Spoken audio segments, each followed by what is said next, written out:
গত ৫-৭ বছর ধরে রামনবমীকে কেন্দ্র করে রাজ্যের বিভিন্ন এলাকায় উত্তেজনাকর পরিস্থিতি তৈরি হয়। গত বছর রিষড়া এবং হাওড়ায় হিংসার ঘটনা ঘটে। তার জেরে আদালতের নির্দেশে হনুমান জয়ন্তীতে বেশ কিছু স্পর্শকাতর এলাকায় কেন্দ্রীয় বাহিনীও মোতায়েন করা হয়েছিল। লোকসভা ভোটের আগে সেই রামনবমীতেই এবার ছুটি ঘোষণা করলেন মুখ্যমন্ত্রী মমতা বন্দ্যোপাধ্যায়। শনিবার আনুষ্ঠানিকভাবে বিজ্ঞপ্তি প্রকাশ করল নবান্ন। লোকসভা ভোটের আগেই এবার পুরোদস্তুর হিন্দু আবেগকে উস্কে দিতে নেমেছে বিজেপি। জানুয়ারির ২২ তারিখ অযোধ্যায় রাম মন্দিরের প্রাণ প্রতিষ্ঠা হয়েছে। লোকসভা ভোটের আগে সেটি এখন নরেন্দ্র মোদীর প্রচারের অন্যতম বিষয়।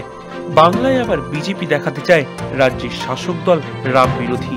সেই কারণে রামনবমীর মিছিলে বাধা দেওয়া হয়। তাই লোকসভা ভোটের আগে রাজ্য সরকারের এই ঘোষণা তাৎপর্যপূর্ণ বলে মনে করছে অনেকে। এমনিতেই স্থানীয় আবেগের কথা মাথায় রেখে সরকারি ছুটি ঘোষণার ব্যাপারে মমতা বন্দ্যোপাধ্যায় বরাবরই দরাজ। মতুয়া সম্প্রদায়ের আবেগকে সম্মান জানিয়ে গুরুচাঁদ ঠাকুরের জন্মদিনেও ছুটি ঘোষণা করা হয়েছে। এবার ১৭ এপ্রিল রামনবমীতেও ছুটি ঘোষণা করা হলো।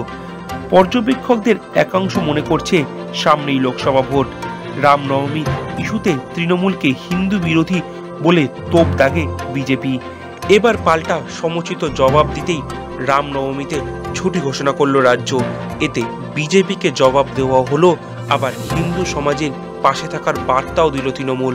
ব্যুরো রিপোর্ট, সময় কলকাতা।